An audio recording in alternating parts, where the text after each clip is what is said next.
پته ده خیبر پاس یو ښکلا ده. اول خو راته د خپل تاثرات بیان کړئ، څه مو ولیدل، څه مو وکاته؟ ډېر خوشحاله شوم او فخر کوم چې دونه ښایسته ښایسته ځایونه زموږ په دې خاوره کې او زموږ په دې وطن کې دي او ډېر ښایسته ځای دی، د چکر ځای دی، د سکون ځای دی او هر څه چیزونه پکې دلته کې موجود دي. باغونه دي پکې، رڼاګانې پکې دي، ونې پکې دي، بوټي پکې دي،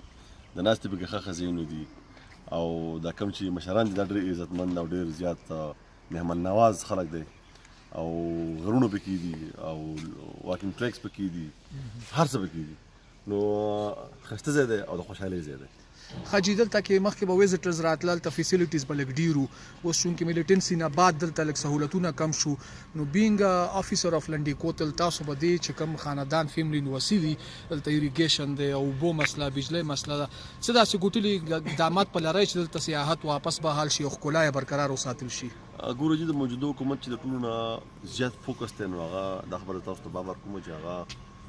یوت افیرز پروموشن باندې دی، په ټوریزم باندې دی، په سپورټس باندې دی او هغې نه علاوه چې کوم دي نو هغه ځایونه چې هلته کې موږ ټورسټ اټریکټ کړو، انټرنیشنل خپل نیشنل ټورسټ، لوکل ټورسټ او هغه ځایونه موږ پیدا کړو او هغه ځایونه بیا موږ هغې باندې موږ کار وکړو، هغه موږ ښایسته کړو. نو انشاءالله دا جونیت چې کوم دی دا شاهد صاحب چې کوم دی ما د دوی سره د جونیت سره زما د اول نه په دې باندې لګیا یم، زما په سره دوه درې ملاقاتونه میټینګونه هم شوي دي او بیا د هغې نه پس ما نن خپله باندې تاسو ته وختي وویل نو زه راغلم ما وکتل چې دې کې مطلب دا دی چې د اوبو څه مسله پکې ده یا د اګریکلچر پکې څه مسله ده یا د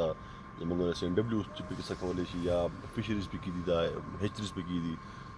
بوټي پکې دي، د تخمونو خبره پکې ده. نو رضا خان صاحب هم موجود دی زموږ چې کوم اګریکلچر افسر دی د لنډي کوتل، هغې کې کوم ما انشاءالله خپله خبره سره وکړه.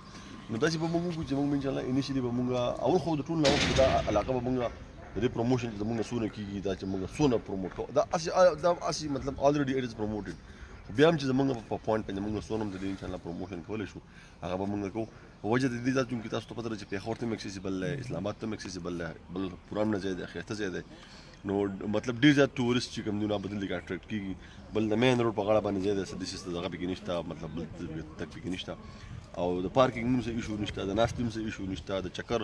دونه غټ ځای دی چې سړی پکې ګرځي نو سړی پکې ورک کېږي. نو زه خو یم که دلته کې فرض کړه د ورځې 2 لاکه ټورسټ راشي نو هغه به پکې ورک کړي، پته به پکې هم نه لګي او انشاءالله ایم شور چې